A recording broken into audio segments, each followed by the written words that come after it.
Tempat terbaik untuk bersembunyi dari musuh adalah tepat di tengah pusat kekuatan mereka. Inilah yang menjadi keyakinan Ardan saat ia mengambil langkah besar yang akan mengubah takdirnya selamanya. Dengan identitas palsu yang dibuat dengan susah payah, ia berhasil menyusup ke Akademi Sihir Eteria, institusi paling bergengsi yang melahirkan penyihir-penyihir terhebat di seluruh negeri. Disinilah para elite berkumpul, disinilah kekuatan sejati ditempa. Secara resmi, Ardan tercatat sebagai murid tanpa mana, sebuah anomali yang langsung membuatnya menjadi bahan cemoohan. Lihat si tak punya bakat itu, bisik para murid elit saat ia berjalan di koridor. Mereka memandangnya dengan tatapan merendahkan, menganggapnya tidak lebih dari debu yang tak sengaja masuk ke istana megah. Namun, di balik semua ejekan itu, sesuatu yang aneh mulai terjadi. Setiap kali Ardan berada di dekat alat pengukur sihir, perangkat canggih itu akan berkedip liar, jarumnya bergetar hebat seolah mendeteksi kekuatan dahsyat yang tak terlihat. Para profesor,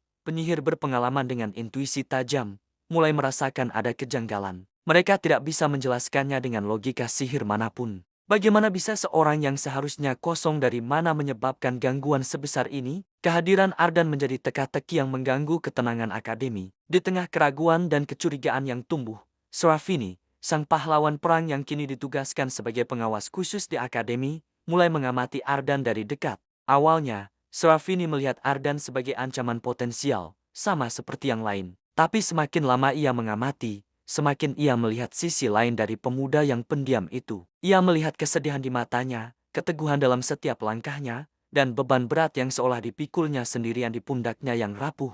Serafini mulai bertanya-tanya, apakah Ardan benar-benar monster yang ditakuti semua orang, atau justru korban dari takdir yang kejam? Ia bukan sekadar murid tanpa mana, ia adalah seseorang yang menyembunyikan rahasia besar, sebuah kekuatan yang bisa mengguncang dunia. Kini, akademi bukan lagi sekadar tempat belajar. Ia telah berubah menjadi panggung baru, arena di mana Ardan akan menghadapi ujian terbesarnya. Di antara intrik politik para bangsawan, persaingan sengit para murid, dan misteri kuno yang tersembunyi di balik dinding Eteria, Ardan harus belajar untuk bertahan hidup. Ia harus menemukan sekutu di antara musuh dan membuktikan bahwa kekuatan sejati tidak selalu bisa diukur dengan alat. Ini adalah awal dari sebuah legenda, di mana seorang yang dianggap paling lemah justru akan menjadi penentu segalanya. Jangan lupa subscribe untuk mengikuti kelanjutan kisah Ardan di Akademi Eteria. Terima kasih sudah menonton.